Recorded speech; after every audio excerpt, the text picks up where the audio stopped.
The entire Royal Academy of Magic stopped breathing for exactly 3 seconds after Cassian Draven forgot who she was. Not literally, of course. The crystal chandeliers still burned with blue fire overhead. The musicians still played their soft violin arrangement near the marble staircase. Nobles still held golden glasses of enchanted wine between elegant fingers. But every powerful person in that ballroom felt it. That subtle shift in the air. The kind that happens right before a kingdom collapses. Right before a war begins. Right before someone walks away forever. Because the most powerful mage in the Empire had just introduced the woman standing beside him. His soulbound partner, the one tied to him by ancient magic itself. As if she were hired staff. "This is Lyra Vale," Cassian said smoothly, barely glancing at her. "She manages the Academy archives and oversees ceremonial coordination." 47 eyes turned toward her at once, and Lyra realized something horrifying. Not that he forgot her title, not even that he forgot what she meant to him, but that somewhere along the way, Cassian Draven had stopped seeing her entirely. If you had looked closely at her face in that moment, you would have seen a flawless smile. Elegant, controlled, untouchable. But beneath that smile, something irreversible quietly broke. And the terrifying part? Cassian never noticed. The Royal Academy had hosted kings before. Warlords, high mages, bloodline heirs powerful enough to split mountains open with a whisper. But tonight's gathering carried a different kind of danger. The 12 ruling magical families of the continent sat beneath the Academy's celestial dome, where constellations moved across the enchanted ceiling like living prophecy. Ancient runes glowed faintly beneath polished, black marble floors. Silver candles floated through the air without chains or holders, drifting like spirits above tables lined with crystal goblets and gold-threaded banners. Everything was perfect, because Lyra Vale had made sure it would be. She knew Lord Ravenheart would react badly if seated near the Vaymore delegation after last winter's trade dispute over cursed relics. She knew Chancellor Elric's wife was secretly ill and had instructed the kitchen to remove moonroot from every dish at their table because the herb interfered with healing magic. She knew one of the younger professors had been leaking restricted spell work to foreign buyers and quietly arranged for Academy guards to monitor him before the situation could become public scandal. She knew which guests hated each other, which alliances were crumbling, which smiles were fake. She knew everything. For 3 years, Lyra had held the Academy together with invisible hands no one ever noticed. And that was the problem. People only admire foundations when they crack. Cassian stood near the center of the ballroom surrounded by nobles and council members, dressed entirely in black. He looked exactly like the kind of man legends were written about. Tall, controlled, dangerously calm. Magic moved around him differently than it did around other people.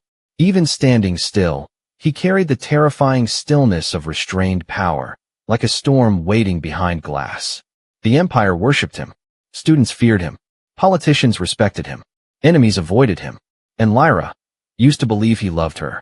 There had been a time when he looked at her like she was the only thing in the world capable of quieting his mind. The night their soul bond formed, every candle in the North Tower exploded simultaneously from the force of the magical connection. Cassian had held her face in both hands afterward like he couldn't believe she was real. "You're mine," he whispered then. Not possessive, not cruel, reverent. And for a while, he truly saw her. He used to remember which tea she drank when she worked late in the archives. Used to sit beside her in the library at midnight while she rambled about forgotten magical civilizations. Used to laugh, genuinely laugh, when she made sarcastic comments about the Academy Council pretending morality mattered more than politics. Back then, she never questioned whether she mattered to him. Then slowly, so slowly she didn't notice it happening, she became background noise. At first, it was small things. Cassian stopped asking if she'd eaten, stopped noticing when she was exhausted, stopped hearing the second half of her sentences. He'd answer important council messages while she was talking. Walk past her office without realizing she wasn't there. Forget conversations they'd had only days earlier. Not because he was cruel. That would have hurt less. No. Cassian simply became accustomed to her existence the way people become accustomed to breathing. Automatic. Expected. Invisible. And Lyra let it happen. Because she loved him. Because loving powerful people often means learning how to survive on crumbs of attention. Because every time she thought about confronting him, she remembered the man who once stayed awake all night just to hold her hand through a magical fever. She kept waiting for that version of him to come back. But tonight, standing in the center of the grand ballroom, while half the continent watched her get reduced to an administrative title, something inside her finally became impossible to ignore. Rowan Meyer noticed immediately. Of course he did. Rowan had been Cashin's closest friend since childhood, which meant he was one of the few people intelligent enough to recognize disaster before it fully arrived. He appeared beside Lyra silently, holding a glass of amber liquor in one hand. "You okay?" he asked quietly. Lyra smiled without looking at him. "Perfectly." Rowan's jaw tightened slightly. Across the ballroom, Cashin continued speaking with the Ashbourne family as though nothing unusual had happened. As though he hadn't just publicly erased the woman who carried half his soul. "You know," Rowan said carefully, "there are easier ways for him to start a civil war." That almost made her laugh. Almost. Instead, she lifted her wine glass slowly and took a sip. Her hands didn't shake. That was the terrifying thing about heartbreak after a certain point. You stop reacting. The pain becomes too familiar to perform anymore. "I think," Lyra said softly, "people only notice silence after the music stops." Rowan looked at her then. Really looked at her. And for the first time all evening, someone saw the truth hiding underneath her calm expression. Not anger. Not humiliation. Exhaustion. The deep, soul-level exhaustion. Of a woman who had spent years making herself smaller so someone else could stand taller. "Lyra," Rowan started carefully. But she shook her head. "No," she said gently. "Don't make excuses for him." "I wasn't going to." That surprised her enough to glance at him. Rowan stared across the ballroom toward Cashin with an expression dangerously close to disgust. "He's so used to you holding his entire world together," Rowan said quietly, "that he forgot you're a person." The words landed harder than the original insult. Because they were true. Lyra looked around the ballroom slowly. At the flawless seating arrangements she designed. At the alliances she protected. At the political disasters she prevented before anyone even realized danger existed. No one here understood how fragile this entire academy truly was. And no one understood how much of its stability rested quietly on her shoulders. Not even Cashin. Especially not Cashin. Music swelled through the ballroom again. Someone laughed near the staircase. Magic flickered softly through floating chandeliers overhead. Life continued. And right there in the center of all that beauty and power and ceremony, Lyra Vale made a decision. Not dramatic. Not impulsive. Terrifyingly calm. She was done begging to be seen by someone who only noticed her when she made his life easier. Done shrinking herself into usefulness. Done mistaking emotional neglect for love. She set her wine glass down carefully onto a silver tray passing by. Then she looked toward Cashin one last time. He still hadn't noticed the shift in the room. Still hadn't looked for her. Still had no idea the most important person in his life was already emotionally halfway out the door. And suddenly, Lyra didn't feel devastated anymore. She just felt tired. The kind of tired that comes right before someone changes their entire life. "I think," she said softly to Rowan, "I've stayed here long enough." Rowan went completely still. Because unlike Cashin, he understood exactly what she meant. Cashin Draven did not realize his soulbound partner had emotionally left him that night. That was the cruelest part. Not the insult. Not the ballroom. Not even the way. 47 powerful people had watched Lyra smile through humiliation with terrifying grace. No. The cruelest part was that after Rowan walked her away from the center of the ballroom, after the musicians changed songs, after another round of enchanted wine was poured, Cashin simply continued his evening. As though nothing important had happened. Lyra stood alone on the northern balcony of the academy sometime after midnight, staring out over the cliffs beyond the capital. Below her, the city glowed gold beneath drifting fog. Mage lights flickered through narrow streets like trapped stars, and somewhere far below, bells rang softly from the river district. The wind was cold tonight. She barely felt it. Inside the ballroom behind her, laughter still echoed beneath crystal ceilings. The Empire's elite continued celebrating treaties and alliances and political victories, completely unaware that the woman who had orchestrated the entire evening was quietly unraveling 20 feet away. Lyra wrapped her arms around herself. Not because she was cold. Because she suddenly felt unbearably alone. You disappeared. Cashin's voice came from behind her. For one terrible second, her heart reacted before her mind could stop it. Hope. Ridiculous, pathetic hope. Maybe he noticed. Maybe he came looking for her. Maybe he finally understood. The Vaymore delegation is asking about the seating revisions, he continued distractedly. Did you move them away from the Ravenhearts intentionally? And there it was. Not, are you okay? Not, did I hurt you? Not even. Why did you leave the ballroom? Just logistics. Always logistics. Lyra stared out at the city lights without turning around. Yes, she said quietly. Because Lord Ravenheart would have challenged them before dessert. Cashin exhaled softly, relieved. I thought so. Silence stretched between them. God, there used to be warmth in these silences. Now they felt like empty hallways. Cashin stepped beside her finally, resting one hand against the stone railing. His expression remained calm, thoughtful, distant, his mind still clearly half inside the political negotiations happening downstairs. You handled tonight well, he said, absent-mindedly. That almost broke her, because he truly believed that counted as kindness. Lyra looked at him then, really looked at him, at the sharp profile she once traced with reverent fingers, at the silver streaks of magic glowing faintly beneath his skin, at the man she loved so deeply she spent 3 years disappearing inside his life. And suddenly she understood something horrifying. Cashin had not changed overnight. This neglect hadn't arrived suddenly. It had been built slowly, through hundreds of tiny moments she forgave because none of them seemed large enough to grieve individually. A forgotten conversation, a distracted nod, a missed expression, a hand no longer reaching automatically for hers. One moment alone was survivable, but grief accumulates quietly, like dust, like snowfall, like cracks spreading through glass, until one day the weight becomes unbearable. You introduced me as your archivist, she said softly. Cashin blinked once. It genuinely took him a second to understand why that mattered. The realization hit her harder than the original insult. It was diplomatic, he replied carefully.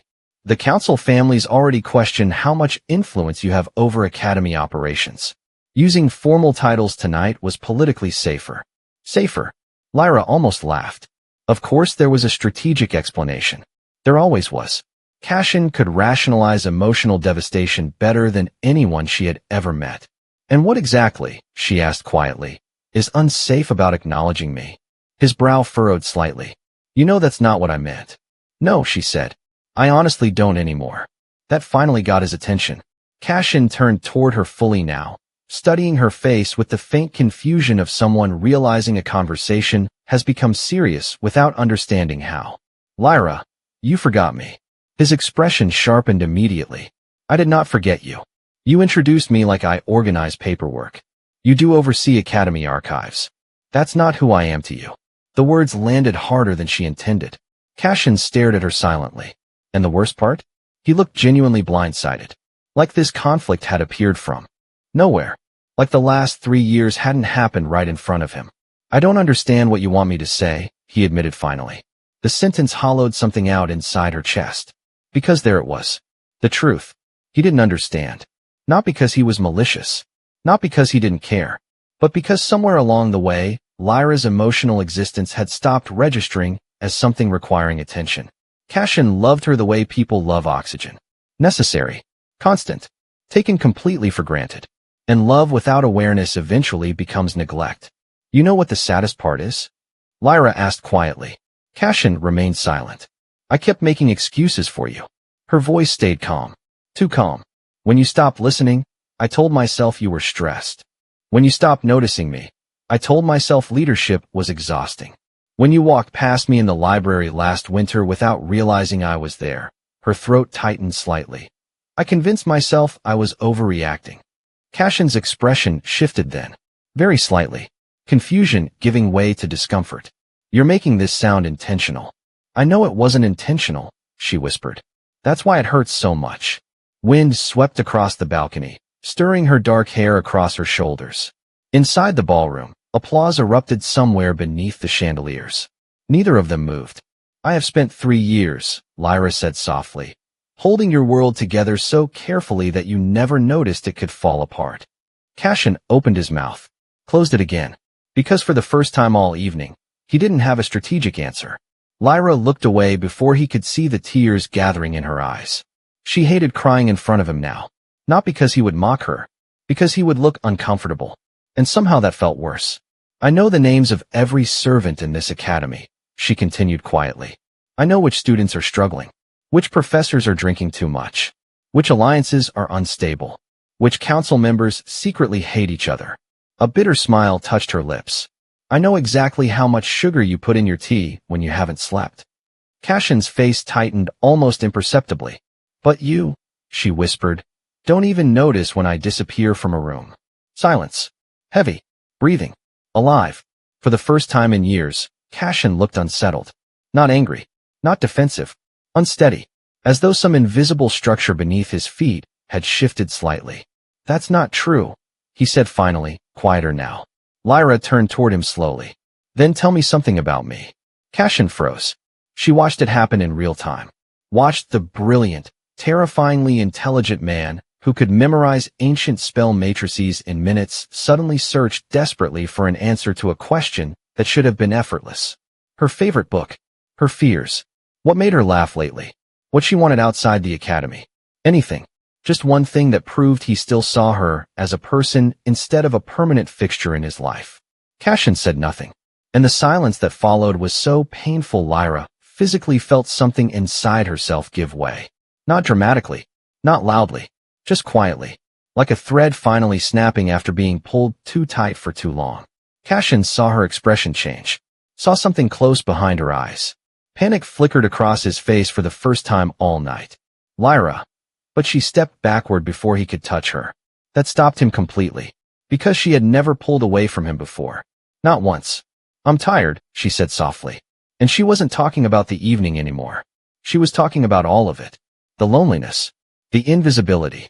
The endless emotional hunger of loving someone who stopped noticing your existence while still claiming your heart belonged to them. Cashin stared at her like he finally sensed danger, but still didn't understand its size. We'll talk tomorrow, he said carefully. Tomorrow. Another delay. Another postponement. Another assumption that she would still be here waiting when he decided there was finally time to pay attention. Lyra almost said yes automatically. Instead, she looked at the man she loved and realized something devastating. She could no longer remember the last time he made her feel chosen. Not needed. Not useful. Not important to academy operations. Chosen. There was a difference. And once a woman notices that difference, everything changes. Good night, Cashin, she whispered. Then she walked away before he could see that her hands were shaking. Lyra Vale left the Royal Academy of Magic 5 days later. Not dramatically. There was no screaming argument. No shattered soul bond.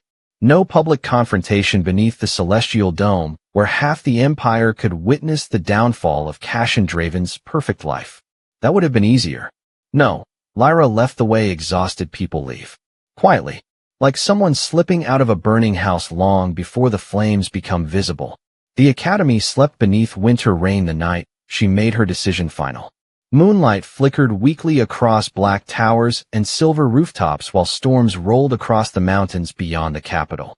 The halls were silent except for distant thunder and the occasional whisper of enchanted torches burning blue along marble corridors.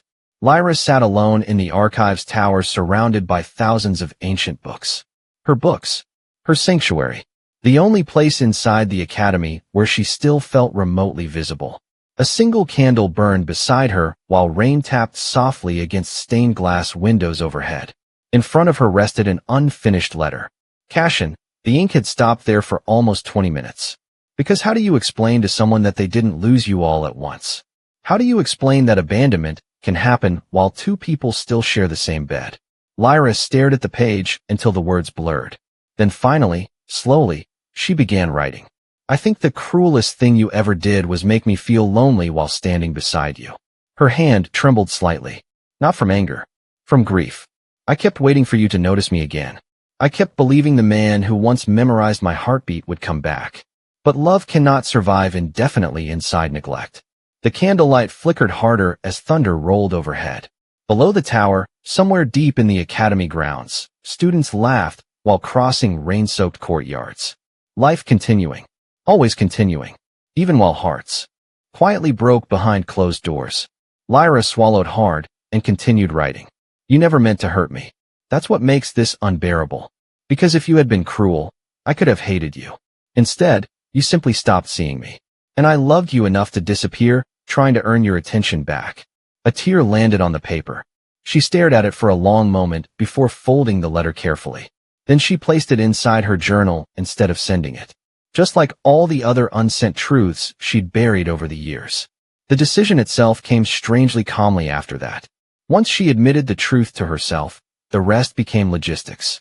And Lyra Vale was very, very good at logistics. She waited until the weekend of the Winter Convergence Festival when most senior council members would be distracted by ceremonies in the capital. She transferred all unfinished academy records into organized crystal storage, prepared transition instructions for staff who would eventually inherit her responsibilities, left detailed reports on every unresolved political issue likely to destabilize the academy within the next 6 months. Even now, she was making sure nothing collapsed after she left. That realization nearly made her laugh. Or cry. Maybe both. By the third night, her rooms no longer looked lived in. The elegant silver dresses gifted by noble houses remained hanging untouched inside wardrobes. Jewelry, ceremonial robes, council insignias, all left behind. None of those things belonged to Lyra. They belonged to the version of her built entirely around Cashin's world. She packed only what was truly hers. Books, letters, simple clothing, her journals, the blue ceramic teacup Cashin bought her during their first winter together before he forgot small things mattered. That one almost stayed behind. Almost. Madame Celine found her near dawn. Of course she did. The elderly keeper of forbidden texts had worked inside the academy longer than most nobles had been alive. She moved through corridors like part of the building itself, silent, observant, impossible to deceive. Lyra stood near the servants' staircase holding a single leather bag when Celine appeared at the end of the hallway wrapped in dark gray robes. Rainwater dripped softly from stone arches nearby. Neither woman spoke immediately. Celine's ancient eyes moved from the bag to Lyra's face, to the quiet devastation hidden beneath her composure. You're leaving, Celine said finally. Not a question. Lyra nodded once. Celine was silent for several seconds. Then, took you long enough. That nearly shattered her. Because pity hurts. But being understood? Sometimes that hurts even more. Lyra looked away quickly. I didn't know how to leave him, she admitted softly. Celine's expression gentled slightly. No, the older woman said. You didn't know how to leave the version of yourself that loved him. The words settled deep inside her chest. Painfully accurate. Rain thundered harder outside. Far above them, academy bells rang 6 times, signaling approaching dawn. Soon the entire school would wake. Professors, students, council aides. Soon Cashin would wake too. And Lyra knew with terrifying certainty he would not realize she was truly gone at first. Because emotionally, she had already been fading from his life for years. Does he know? Celine asked quietly. Lyra shook her head. I tried to tell him. And she had. On balconies. Across dinner tables. Inside long silences he never noticed. But some people only hear loss after absence becomes physical. Celine stepped closer slowly. For what it's worth, she said. This place became colder after he stopped looking at you properly. Lyra's throat tightened dangerously. He loved me once. I believe he still does. Lyra closed her eyes briefly. That might be the tragedy. Because love alone had not saved them. Attention would have. Presence would have. Care would have. But love without awareness becomes neglect wearing beautiful clothes. Celine touched her shoulder gently. You are not abandoning him, she said quietly. You are rescuing yourself. That sentence followed Lyra for years afterward. She left the academy 30 minutes before sunrise. No witnesses. No dramatic farewell. Just rain, fog, and the sound of her boots against wet stone. The Royal Academy stood enormous behind her, its towers disappearing into storm clouds like the ruins of something ancient and haunted. For 3 years, that place had been her entire life. Now it looked strangely unfamiliar, as though she were already becoming a ghost inside it. At the main gates, Lyra stopped walking. Not because she doubted herself. Because the soul bond reacted violently the moment she crossed academy boundaries.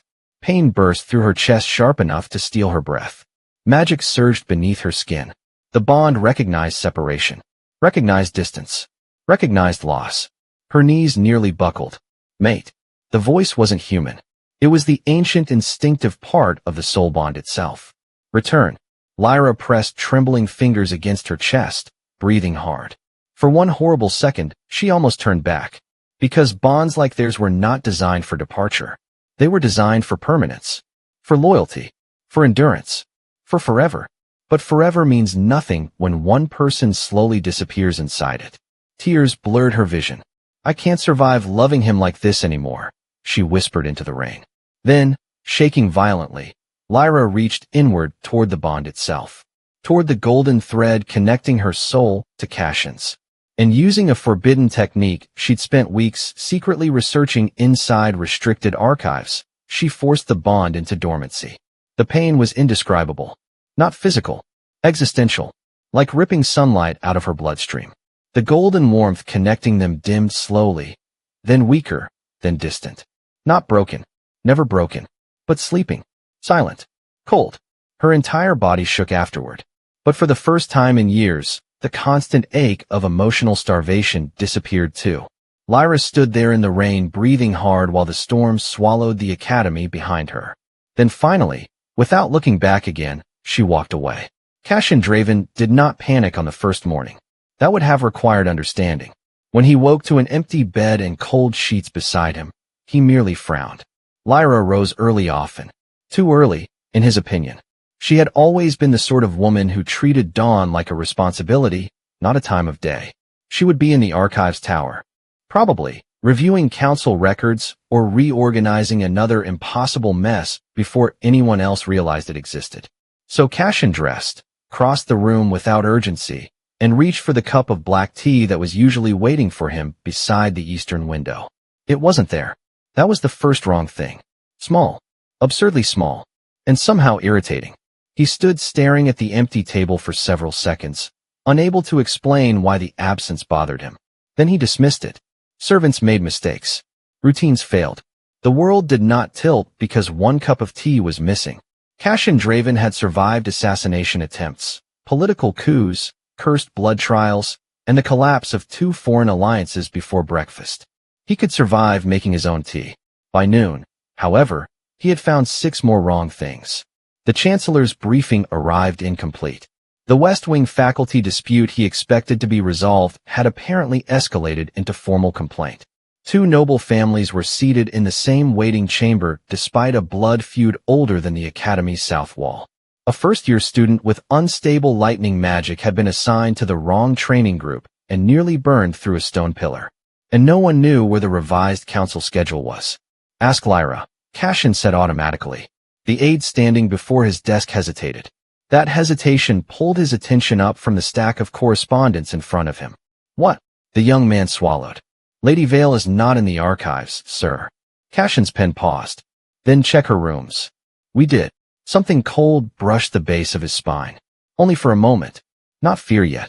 Just irritation sharpening into concern. And the aide's eyes dropped. Her rooms are cleared. For the first time that day, Cashin went completely still. Her rooms were not cleared. That was too gentle a word. They were stripped of her. Not violently. Not hastily. Carefully. Intentionally. The wardrobe still held ceremonial gowns in silver, black, and midnight blue. All the dresses designed for council functions. All the things that belonged to the role she occupied beside him. But her personal clothes were gone. The small stack of poetry books from her childhood pack was gone. The worn leather journal she always kept beside her bed was gone. The blue ceramic cup he had bought her during their first winter together was gone. Cashin stood in the center of the room while rain traced slow lines down the windows. For a moment, he felt nothing. His mind simply refused to arrange the evidence into meaning. Lyra had taken her things. Lyra had left no message. Lyra was gone. No, that was absurd. She must have gone to the capital, or to visit Madame Celine, or to inspect one of the lower archive vaults. Maybe he had forgotten some appointment she mentioned. He had been distracted these past weeks.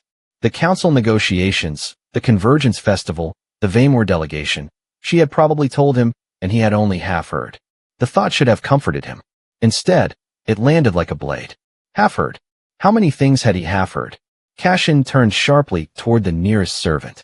When did she leave? The woman's face paled. Before dawn, sir. You saw her? No, sir. Madame Celine did. Then summoned Celine. The servant bowed and fled. Cashin remained in Lyra's room. He did not sit, did not touch anything. A strange pressure had begun building behind his ribs, not quite pain, not quite panic, but something close enough to both that his magic flickered faintly beneath his skin. He reached inward instinctively for the soul bond. For Lyra. For that familiar golden warmth he had carried for 3 years without paying attention to it. And found nothing. Not absence. Worse. Ice. The bond was still there, deep inside him, but sealed away behind something cold and silent. It no longer hummed with her presence. No longer offered the faint sense of where she was. No longer told him if she was tired, angry, safe, near. Cashin staggered 1 step backward. For the first time in years, real fear entered his body. Lyra, he whispered. The bond did not answer. Madame Celine arrived 20 minutes later with all the urgency of a woman who had outlived too many powerful men to be impressed by one unraveling. She stepped into Lyra's doorway, took in Cashin's expression, and folded her hands inside her sleeves. You saw her leave, Cashin said. Not asked. Said. Celine's eyes were calm. Yes. His magic stirred dangerously in the room. And you let her go? Yes. The windows rattled. 2 servants in the hallway stepped backward. Celine did not move. Where did she go? She did not tell me. Cashin's jaw tightened. I am not in the mood for games. Neither was she. The sentence struck hard enough that his magic faltered. Celine's expression remained unreadable, but her voice changed slightly. Not softer, exactly, but older. Tread carefully, Lord Draven. You are standing in the ruins of something you failed to maintain. Cashin stared at her. For 1 second, anger offered itself as relief. Anger was easier than fear, easier than guilt, easier than the terrible cold spreading through his chest. He wanted to demand answers. Issue orders. Send riders. Pull the entire empire apart stone by stone until someone brought Lyra back to him. But beneath that impulse, something quieter whispered, She left because of you. He pushed it away. She could be in danger. She is not. You don't know that. I know the difference between a woman running from danger and a woman finally walking away from it. Silence crashed into the room. Cashin's face hardened. Are you implying I was dangerous to her? Celine's eyes sharpened. I am saying wounds do not need blood to be fatal. For a moment, no one breathed. Then Cashin looked away first. That, more than anything, frightened him. Because Cashin Draven did not look away from anyone. Not kings. Not monsters. Not gods. But he looked away from the old woman who had watched Lyra leave. Because some part of him already knew she was right. By evening, the academy had begun to fracture. Not collapse. Not yet. Institutions like the Royal Academy did not fall in one day. They frayed. A treaty draft was delivered to the wrong delegation. 3 council members arrived for a meeting that had been quietly postponed but never formally rescheduled. A kitchen dispute over ceremonial dietary restrictions nearly became an insult to the Ashbourne family. The unstable lightning student caused another accident. The Ravenhearts and Vaymores were placed in adjoining chambers by a clerk who had no idea why that mattered. Every problem was small, individually manageable. Together, they revealed the shape of an absence Cashin had never understood. Lyra had not merely helped the academy function. She had been the hidden intelligence inside its walls. The person who remembered context, history, pain, pride, weakness, preference, danger. Cashin sat through 3 hours of administrative disaster before finally snapping. Who normally handles this? No one answered. Because everyone knew. And because everyone knew he should have known too. Rowan found him just after midnight in the council chamber, standing over a table covered in reports Lyra had prepared before she left. That detail nearly destroyed him. She had left. And still she had made sure they would survive the first few months without her. Cashin's hands were braced against the edge of the table, his head bowed, silver magic flickering irregularly around his wrists. Rowan closed the door behind him. You can't send guards after her, he said. Cashin did not look up. I haven't ordered that. But you want to. Silence. Then, low and dangerous. She is my soulbound. Rowan's expression hardened. She is not missing property. Cashin's head snapped up. The room went cold. Any other man might have stepped back. Rowan didn't. They had known each other too long for fear to work properly between them. She left, Rowan said. On purpose. With planning. With clarity. And before you start pretending this came from nowhere, remember the balcony. Cashin's throat moved. I remember. Do you? The question was brutal. Cashin looked down at the papers again. Her handwriting covered everything. Precise. Elegant. Every note anticipating a crisis. Every page proof that she had seen the academy more clearly than anyone. Including him. I didn't think she would actually leave, he admitted. Rowan laughed once. No humor in it. That's the problem, Cashin. You didn't think she could. Cashin flinched.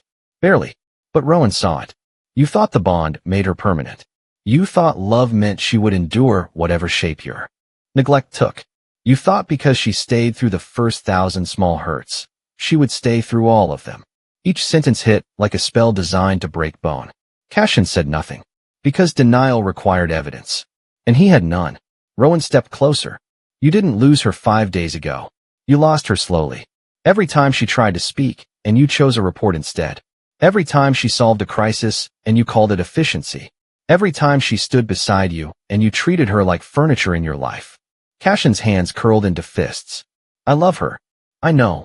The gentleness of that answer was worse than anger. Rowan looked exhausted suddenly. That may be the saddest part. You loved her, but you stopped showing up for her. And eventually, being loved in theory became worse than being alone. Cashin closed his eyes. The frozen soul bond pulsed once in his chest. Cold. Silent. Accusing. What do I do? He asked. His voice did not sound like the archmage of the Empire. It sounded like a man standing in the aftermath of his own blindness. Rowan was quiet for a long time. Then he said, Nothing that makes this about what you need. Cashin opened his eyes. Rowan continued, You don't chase her. You don't drag her back through politics or magic or guilt.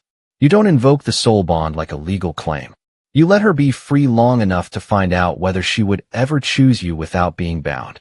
The words were impossible. Unthinkable. Every instinct in Cashin screamed against them.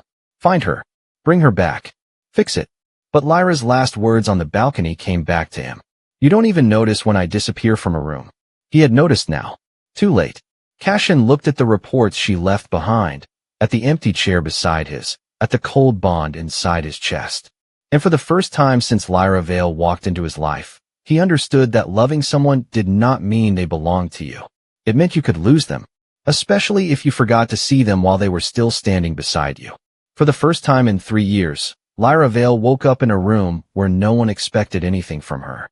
No council schedule waiting beside her tea. No emergency message sealed in red wax. No servant knocking softly at dawn because some noble family had been insulted by the color of their assigned dining linens.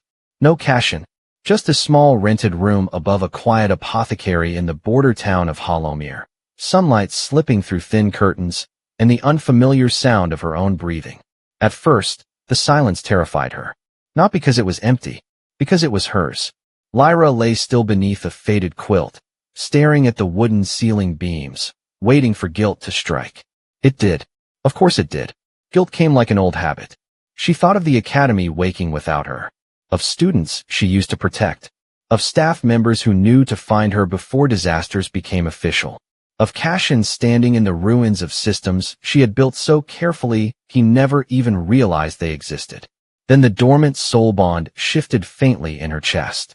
Cold, quiet, distant, a sleeping star buried beneath ice. For one painful second, she reached toward it instinctively, then stopped herself. No, she whispered into the morning light. One word. Small. But it felt like the first honest prayer she had spoken in years. She was not going back just because leaving hurt. Pain was not proof of a mistake. Sometimes pain was the body realizing it had survived what the heart kept calling love. By the end of the week, Lyra found work. Not grand work. Not important work. Not the kind of work tied to empires or councils or ancient magical bloodlines. At least, not at first.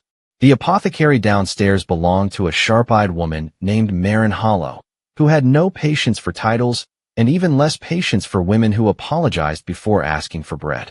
You can read old script? Marin asked on Lyra's third morning in town. Lyra looked up from the tea she was quietly stirring. Yes. Can you organize shipment ledgers? Yes. Can you tell when people are lying? Lyra paused. Marin smiled thinly. Good. You start after breakfast. And just like that, Lyra had a job. For the first few days, she sorted herb invoices and translated old remedy notes from dead dialects. She labeled jars, balanced records, helped travelers, identify safe routes through cursed forest roads. Simple things, small things, but people thanked her.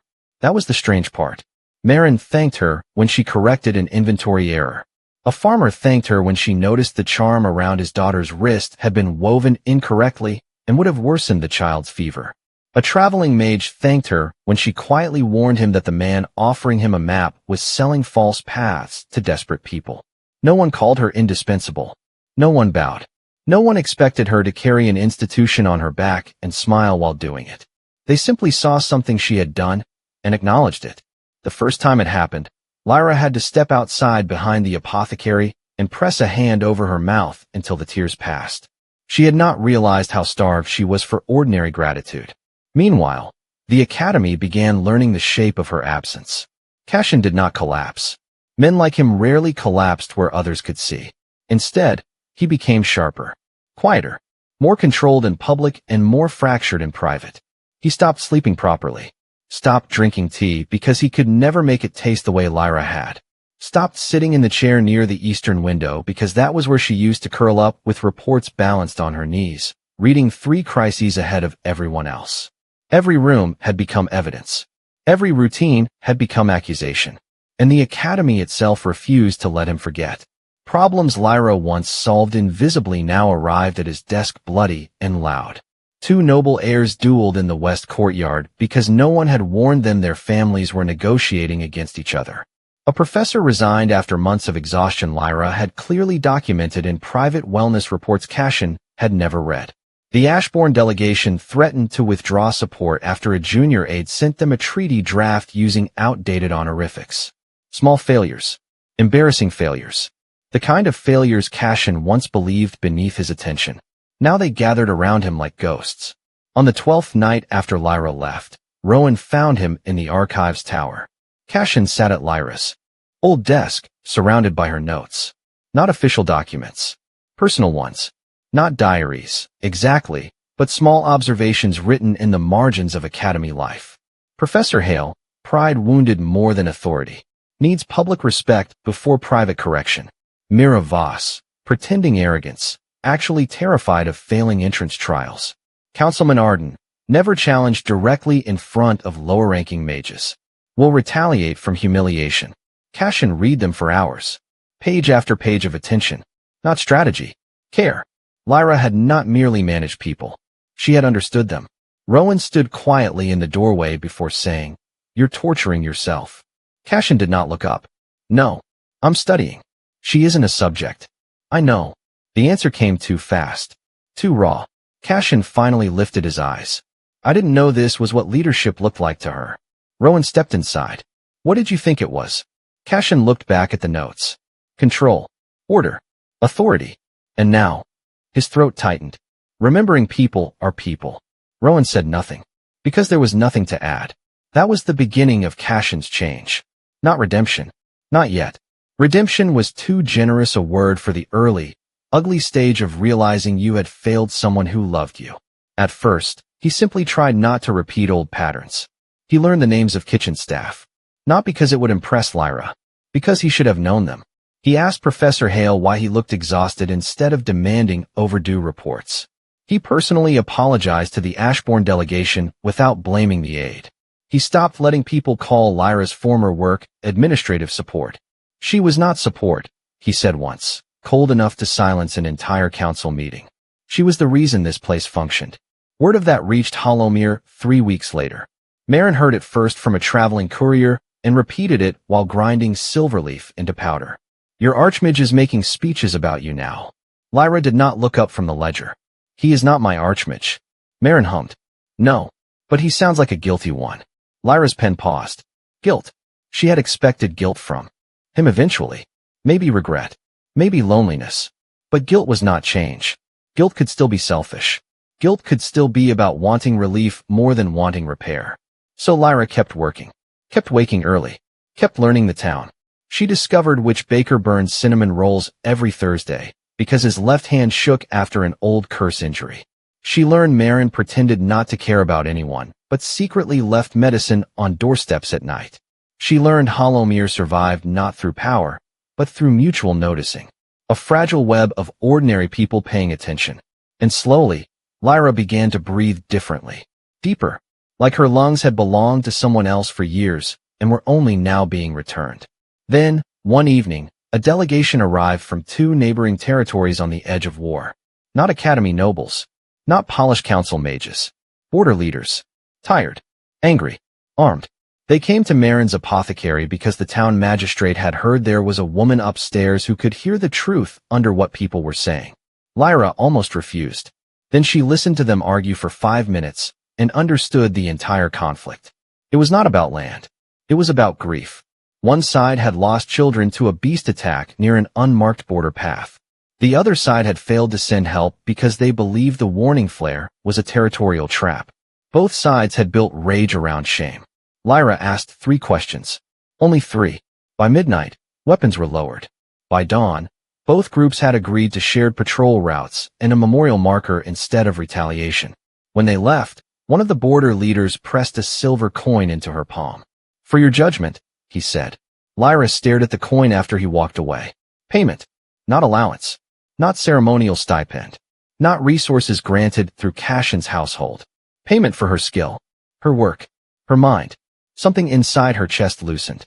For the first time since leaving, Lyra smiled without sadness.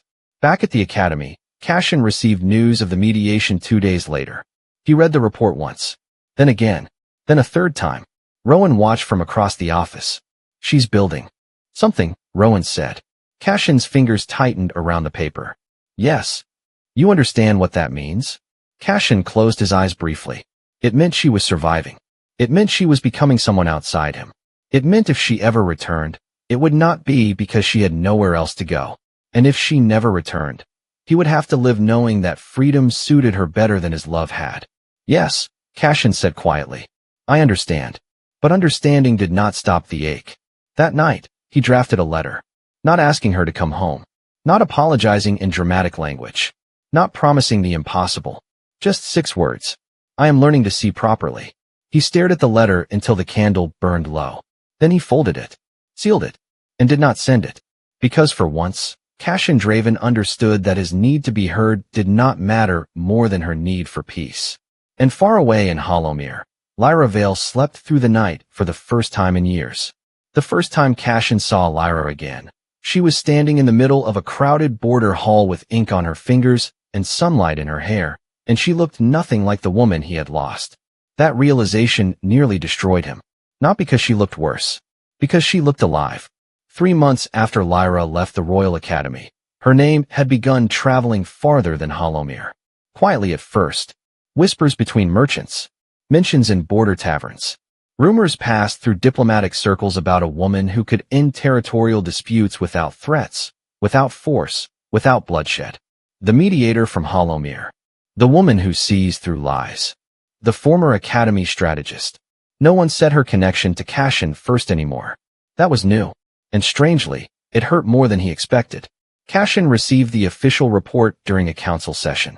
A trade conflict between East Vale and Norcrest, one expected to erupt into violence within weeks, had been resolved peacefully by an independent mediator. Name, Lyra Vale. The room continued talking around him. Council members debated tariffs, military routes, resource allocations. Cashin heard none of it. His eyes stayed fixed. On the report. Independent mediator. Not archivist. Not assistant. Not soulbound partner to the Archmage. Just Lyra. Entirely herself. Something complicated twisted beneath his ribs. Pride. Grief. Relief. And beneath all of it, shame. Because she had become extraordinary the moment she stopped spending all her energy holding his life together. You're staring holes through the paper. Rowan dropped into the chair across from him late that evening. Boots crossed casually atop the council table. Cashin still held the report. She settled the Norcrest dispute in 4 hours. Apparently she's terrifying when disappointed. Cashin almost smiled. Almost. She always was. Rowan watched him carefully for several seconds. You should know, he said finally. The council's talking. Cashin looked up slowly. About you. That earned a faint frown. Rowan leaned back. They think you've changed. Cashin said nothing. Because he had. The terrifying part was realizing how much of himself he disliked now that he could finally see clearly. The old Cashin would have treated Lyra leaving like betrayal.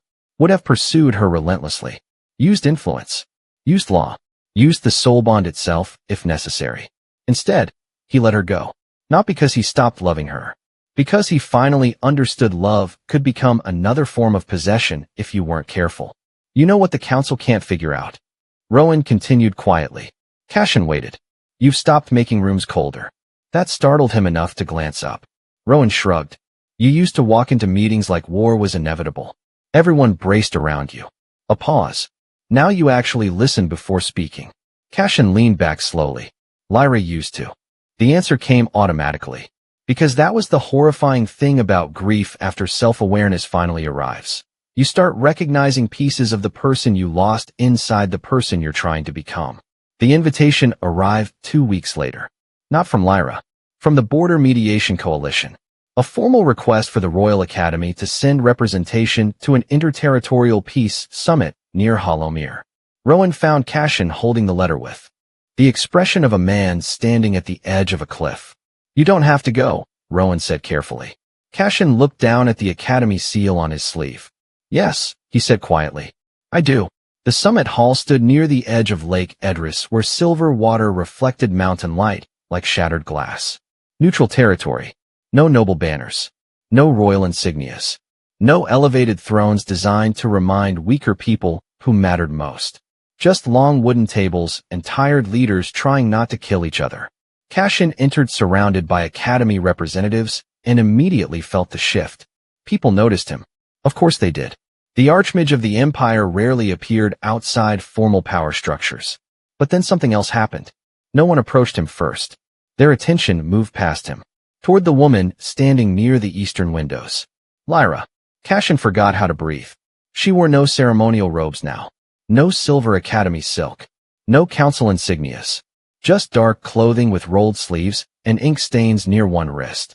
Her hair was partially pinned back loosely, as though she cared more about practicality than appearance these days. And she was laughing. Actually laughing. Not the polished, diplomatic smile she used to wear inside Academy halls. This laugh was softer. Warmer. Real. Cashin had not heard that sound in years.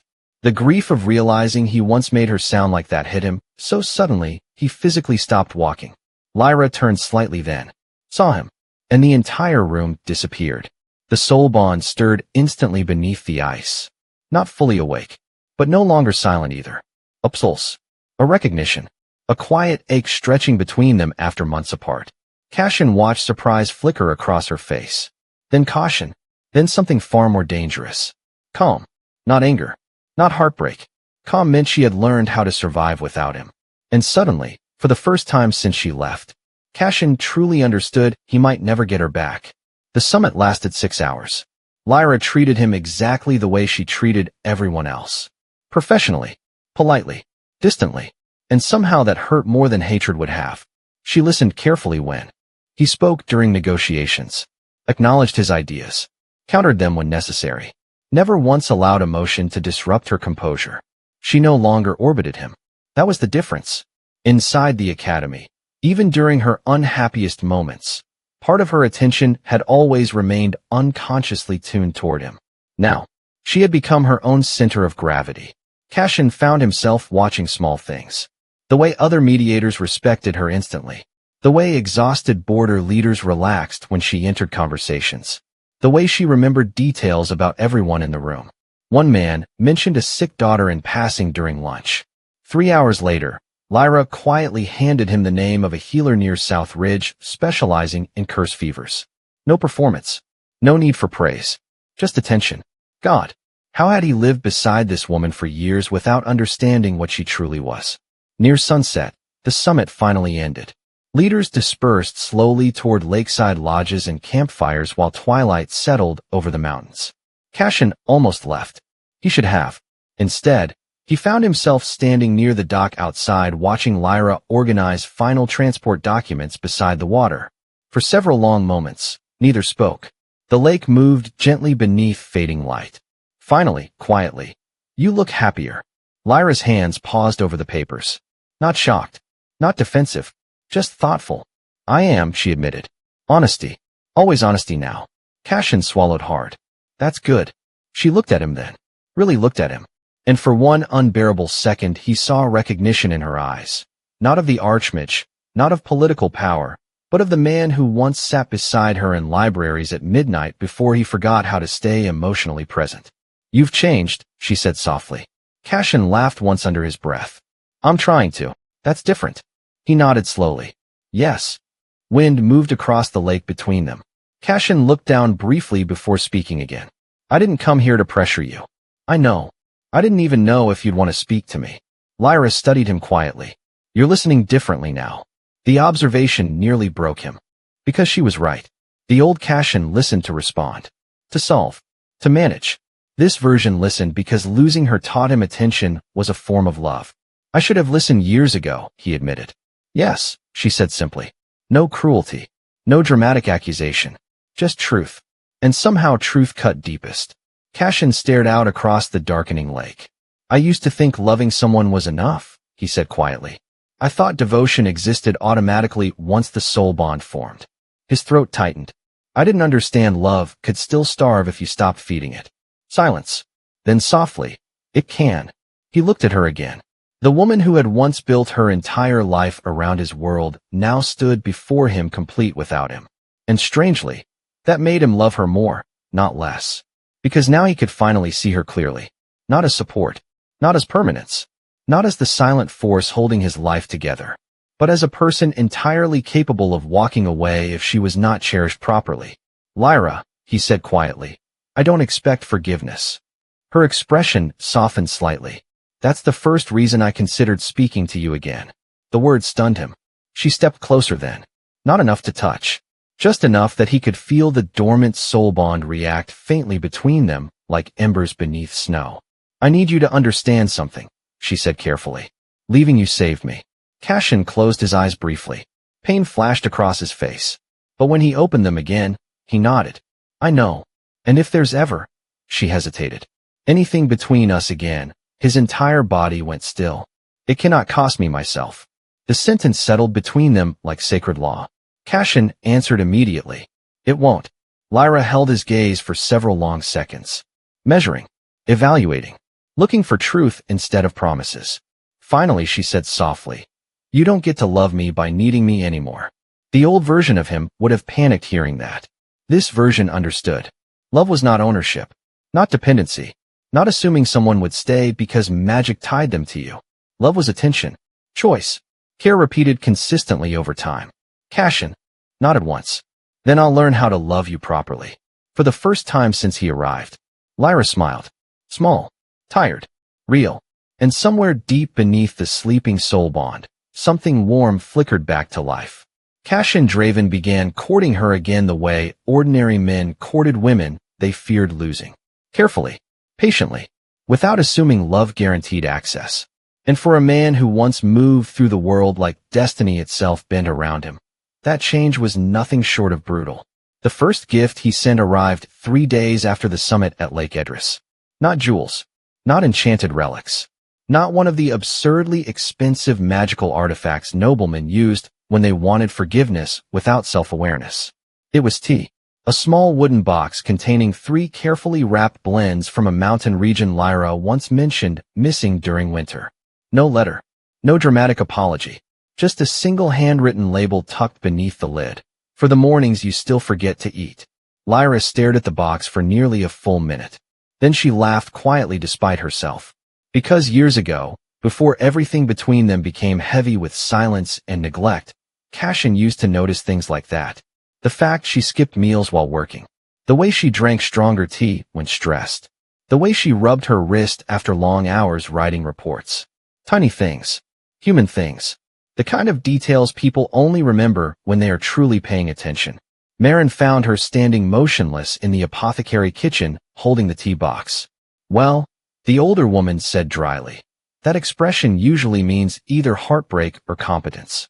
Hard to tell with you. Lyra rolled her eyes softly. He sent tea. Dangerous. Marin. I'm serious. Flowers are manipulation. Jewelry is guilt. But remembered preferences? Marin pointed accusingly with a spoon. That's emotional warfare. Lyra tried not to smile. Failed slightly. And somewhere deep inside her chest, the dormant soul bond pulsed once with faint warmth. Not forgiveness. Not reconciliation. Just recognition. He was trying. Cashin did not visit Hollowmere immediately again. That mattered. The old version of him would have mistaken longing for entitlement. Would have arrived demanding conversation simply because he missed her. Now he waited. Not passively. Intentionally. He wrote letters sometimes and never pressured her to answer. Short letters. Careful letters. The kind written by a man learning how to speak without controlling the direction of the conversation. Today I learned Professor Hale takes too much pride in pretending he doesn't need help. You already knew that, didn't you? I realized this morning the kitchen staff stopped singing after you left. They started again last week. Apparently, I used to make everyone nervous. You once told me people reveal themselves most honestly in moments they think don't matter. I think I understand that now. Lyra answered only 1 out of every 4 letters. Sometimes less. And Cashin accepted that too. Because trust rebuilt slowly. Like damaged bone. Like cities after fire. Like people learning how not to disappear inside love.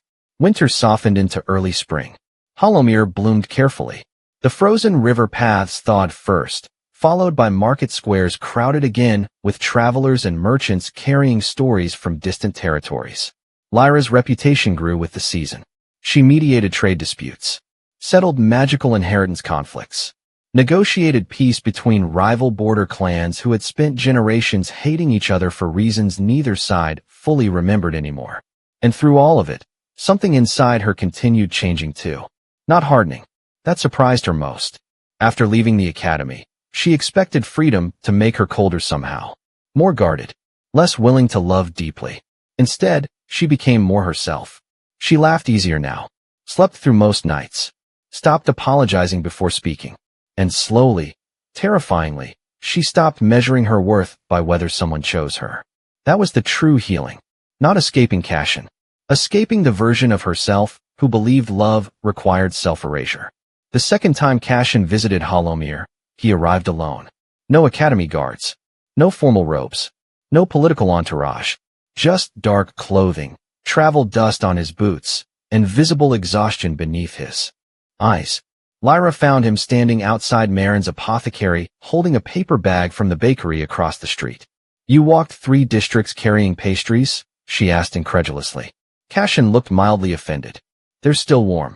That wasn't my question. I felt the effort added sincerity. The laugh escaped before she could stop it. Cashin froze slightly at the sound.